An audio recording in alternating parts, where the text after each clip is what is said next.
Hello everyone, welcome to my YouTube channel. स्वागत है आपका अपने यूट्यूब चैनल लीगल बाइट्स 198 पर। Today I am here to discuss about Bharatiya Sakshya अधिनियम 2023। आज हम भारतीय साक्ष्य अधिनियम 2023 के सेक्शन 31 से सेक्शन 40 तक पढ़ेंगे। तो आइए जानते हैं section 31 of this act.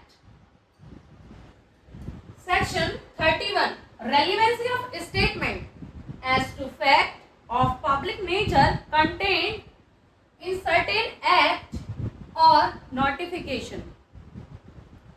If there is any fact of public nature, something that affects the public or is recognized by law, अगर कोई सार्वजनिक प्रकृति का तथ्य है जो कि पब्लिकली या फिर पब्लिक को अफेक्ट करता है और वह लॉ के द्वारा रिकॉग्नाइज्ड है, and a statement about it is found in a central act law made by parliament or state act law made by state government, और कोई तथ्य सेंट्रल गवर्नमेंट के एक्ट में पाया जाता है या फिर स्टेट गवर्नमेंट के एक्ट में पाया जाता है जो कि स्टेट लेजिस्लेचर बनाती है, और सेंट्रल एक्ट जो कि पार्लियामेंट लॉ बनाती है, उसमें अगर कोई तथ्य पाया जाता है और a government notification published in official gazette या फिर कोई सरकार द्वारा नोटिफिकेशन पब्लिक किया जाता है ऑफिशियल गैजेट के थ्रू, तो then the statement is considered a relevant fact in court. जो तथ्य होगा जो कि स्टेट गवर्नमेंट या फिर सेंट्रल गवर्नमेंट द्वारा अपने ऑफिशियल गैजेट में नोटिफाइड किया जाएगा, वह रेलिवेंट स्टेटमेंट होगा और उसे प्रूव करने के लिए कोई एक्स्ट्रा एविडेंस की जरूरत नहीं है। For example, the central government issue a notification in official gazette. Central government, केंद्र सरकार, एक नोटिफिकेशन जारी करती है अपने ऑफिशियल गैजेट में कि 15 August is a public holiday for all government offices. 15 अगस्त पब्लिक हॉलिडे होगा सभी सरकारी दफ्तरों के लिए। तो इसे प्रूव करने के लिए कोई एक्स्ट्रा एविडेंस की जरूरत नहीं है, because it is notified by central government in its official gazette. Section 32. Relevancy of statements as to any law book contained in law books including electronic and digital form. When a court needs to understand or interpret the law of any country, it can rely on statements from authoritative books or report, whether printed digitally or electronic, that are published under the authority of that country's government. Means,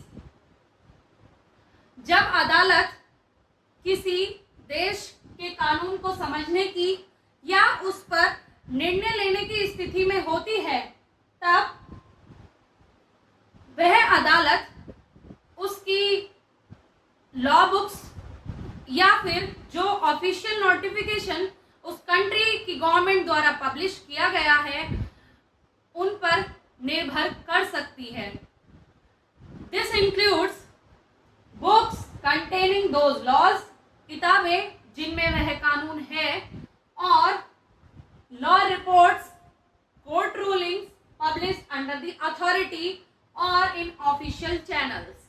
means, या तो अदालत उन books पर निर्भर कर सकती है जो कि उस देश के कानून की किताबें हैं, और या फिर जो उस देश की कोर्ट की रूलिंग्स हैं उन पर निर्भर कर सकती है किसी निर्णय को लेने के लिए, या फिर दोनों पर निर्भर कर सकती है। अगर वो निर्णय प्रिंटेड है या फिर डिजिटल फॉर्म में है या इलेक्ट्रॉनिक फॉर्म में है, किसी भी फॉर्म में वो हो सकता है, उन सभी पर अदालत निर्भर कर सकती है। For example, an NRI couple got married in France. एक NRI कपल है जो कि फ्रांस में शादी कर लेते हैं और in an Indian court the validity of their marriage is in question. और भारत के कोर्ट में उनकी जो शादी की वैधता है वह प्रश्न में है। द जज refers to the French civil code from an official French government portal. Means जो जज हैं इंडियन कोर्ट के वो रेफर कर सकते हैं फ्रेंच सिविल कोड को, जो कि एक फ्रेंच गवर्नमेंट पोर्टल पर पब्लिश किया गया है under section 32। That code is relevant evidence for French marriage law. धारा 32 के तहत वह French marriage law valid evidence या फिर वैलिड रेलिवेंट फैक्ट माना जाएगा कोर्ट द्वारा। Section 33 what evidence to be given when statement forms a part of conversation, document, electronic record, books और series of letters or papers. What evidence to be given? कौन से evidence दिए जाएंगे न्यायालय में जब तथ्य किसी लंबी बातचीत का हिस्सा है या फिर कोई इलेक्ट्रॉनिक रिकॉर्ड का हिस्सा है या फिर किसी बुक का हिस्सा है, किसी सीरीज का हिस्सा है, तब कौन सा एविडेंस, कौन सा तथ्य उस बुक का या फिर किसी कन्वर्सेशन का कोर्ट में पेश किया जाएगा। When a statement presented as evidence, जब कोई तथ्य साक्ष्य के रूप में प्रस्तुत किया जा रहा है और it is a part of a larger text like a long conversation, isolated documents, और वह किसी लंबी अभिव्यक्ति का हिस्सा है और वह किसी डॉक्यूमेंट का हिस्सा है या फिर किसी बुक का या इलेक्ट्रॉनिक रिकॉर्ड का हिस्सा है और a connected series of letter या फिर बहुत सारी सीरीज से कनेक्टेड लेटर्स का हिस्सा है या पेपर्स का हिस्सा है, then the only portion necessary for full understanding and no more should be presented in court. Means अगर कोई तथ्य है, कोई स्टेटमेंट है, वो किसी लंबी अभिव्यक्ति का हिस्सा है, किसी लंबी बातचीत का हिस्सा है, किसी सीरीज का हिस्सा है, किसी बुक का हिस्सा है जो कि इलेक्ट्रॉनिक फॉर्म में है या फिर कोई डिजिटल फॉर्म में है, तब उस बुक का या फिर उस कन्वर्सेशन का वो ही पोर्शन कोर्ट में एविडेंस के रूप में माना जाएगा जो कि नेसेसरी है, जो कि उस तथ्य को प्रूफ करने के लिए जरूरी है, वही कोर्ट रिकमेंड करेगी, ना तो उससे कम ना ज्यादा। The court determines what part is need to grab the nature, effect and contest. Means the court will decide how much portion of that conversation is needed to solve the issue. Means कि कितना हिस्सा उस conversation का लिया जाएगा, उस book का लिया जाएगा किसी तथ्य को प्रूव करने के लिए, और जो हिस्सा लिया जाएगा वो रेलिवेंट होगा and can be used as evidence in court. Section 34 previous judgements relevant to bar a second suit और ट्रायल। पुराने जजमेंट्स जो कि नए केसेस को बार करते हैं, रोकते हैं अदालत को ट्राई करने से। If there is an existing judgment, order or decree that by law prevents a court from hearing a case or conducting trial, that existence of prior decision is relevant fact that bars the court to try a new case of same nature। अगर कोई पुराना निर्णय है, कोई पुराना आदेश है, कोई पुरानी डिक्री है जो कि उस केस पहले केस में कोर्ट द्वारा पारित कर दी गई है और एक सेम नेचर का केस दोबारा डाला गया है कोर्ट में ट्राई करने के लिए, तो कोर्ट पहले जो निर्णय दिया है और पहले जो डिक्री पारित की है उसके आधार पर नए केस को ट्राई नहीं करेगी। ये सेक्शन कोर्ट को यह बताता है कि आप पुराने जजमेंट्स के आधार पर नए केसेस को ट्राई नहीं करेंगे जो कि सेम नेचर के हैं, जो कि सेम प्रकृति के केसेस हैं। For example, Ravi filed a civil suit against the Shyam in 2021 demanding 5 lakh rupees.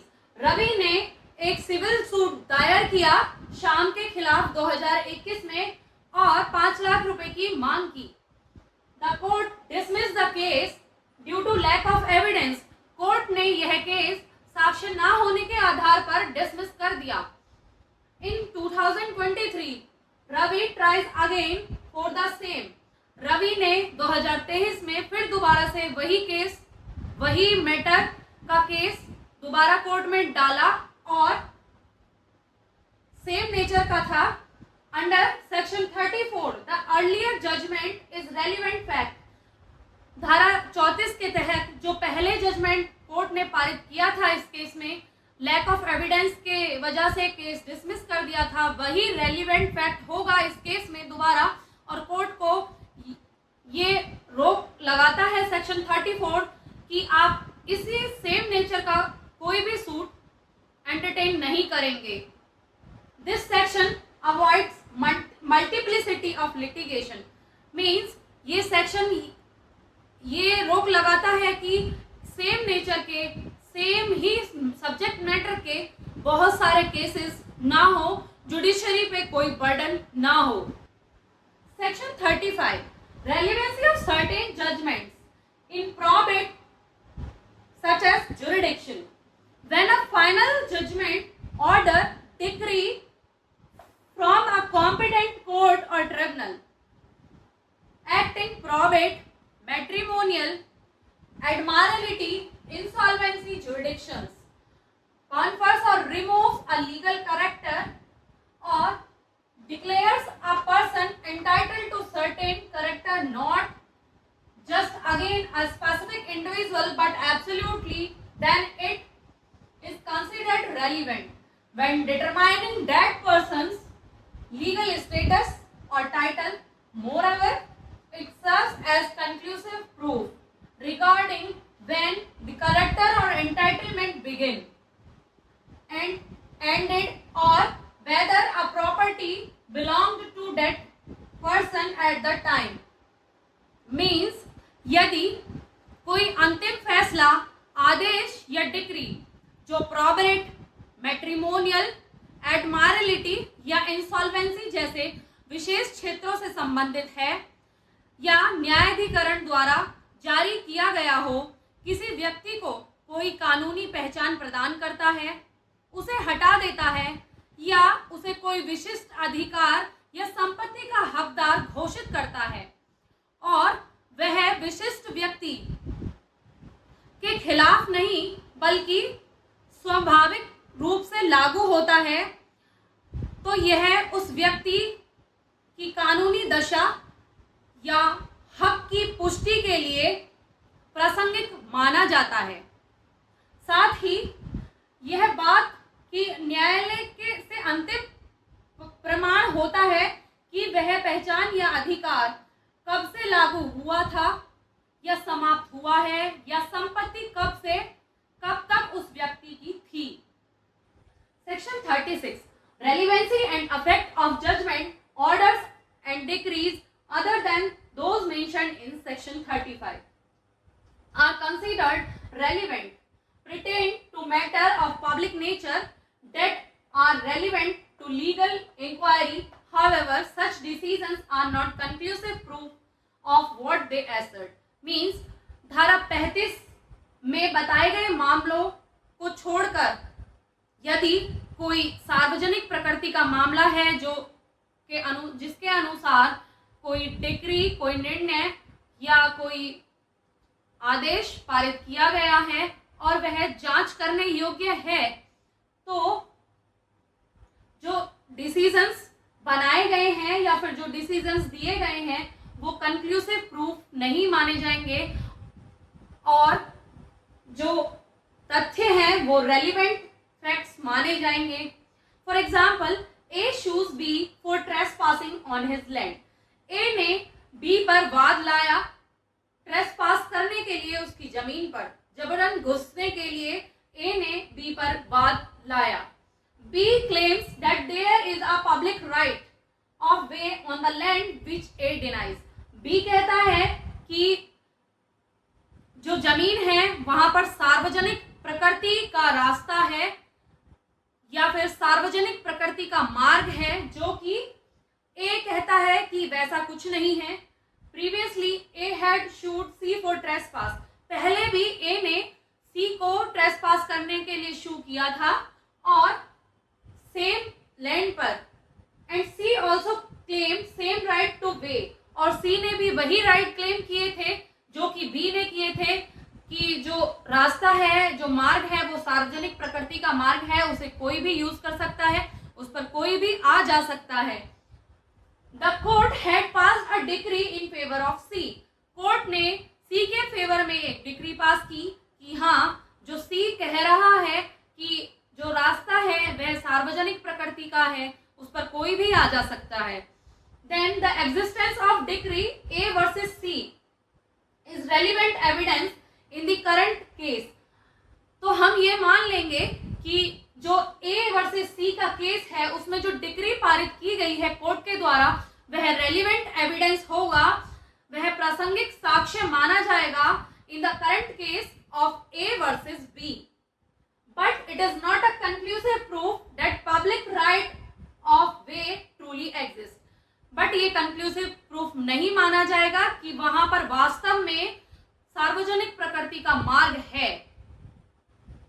Section 37 judgements, orders, decree not covered by section 34, section 35 and section 36 means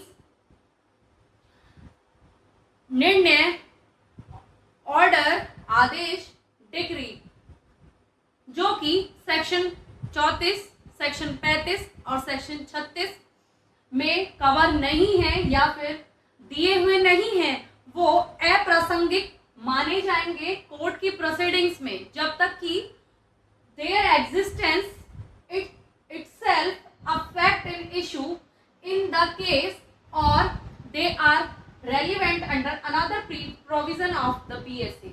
means उस निर्णय का मौजूद होना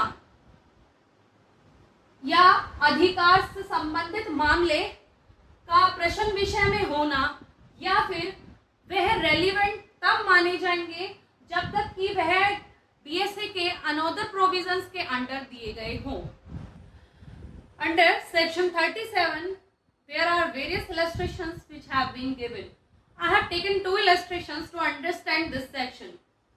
First, A prosecutes B for stealing a cow from him. A B पर अभियोजन लाता है कि उसने उससे गाय चुराई है। B is convicted A. B दोषी हो जाता है। A afterwards sues C for the cow. और A बाद में काव चुराने के लिए C पर अभियोजन लाता है, which B had sold to him before his conviction.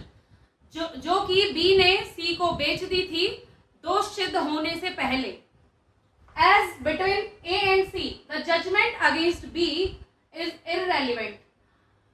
कि जो A और C के बीच में हुआ है, जो भी A और C के बीच में फैक्ट्स हुए हैं और जो जजमेंट है A और C के बीच में, वो B के केस में या B के अगेंस्ट इररेलेवेंट माना जाएगा।